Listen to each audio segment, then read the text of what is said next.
Value is defined in a lot of different ways by a lot of different people. Some items of value that might resonate with people in your farm would include home values, market stats, free home search, local news, local calendars, school information, school holiday calendars, reviews of locally owned and operated businesses and restaurants, high school sports scores.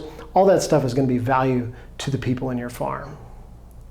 Now, when we discuss the idea of providing value, we have to start with a community newsletter, because to us here at Mesa, it's the go-to, consistent, useful item of value marketing piece.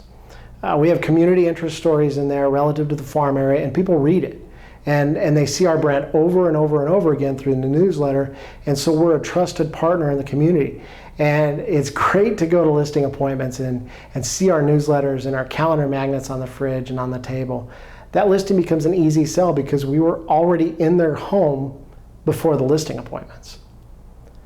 Agents shy away from that kind of thing because of the cost, but it's really not too bad. You can start with a newsletter on a two-sided postcard, and you can work up from there.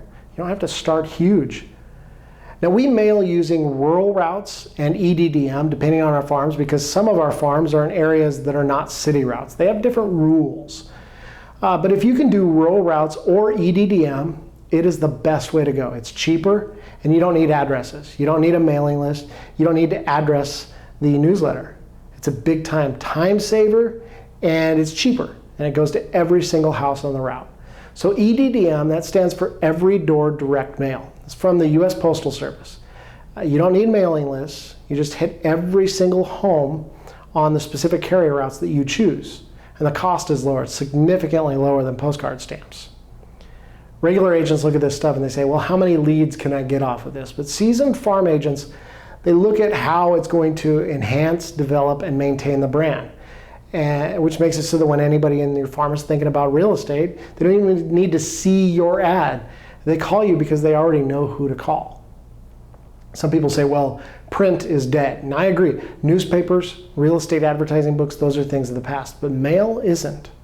One of the things that has made the Klaus team successful is consistently hitting the mailboxes of the people in our farms. They expect it. They know it's coming. And the community newsletter is not just an ad, it's an item of value. There are some real estate farmers who send out marketing pieces that are all about real estate. We prefer to have community interest stories because we want people who maybe aren't thinking about buying or selling real estate now, we want them to open it so that when they are, our brand's been in front of them for years.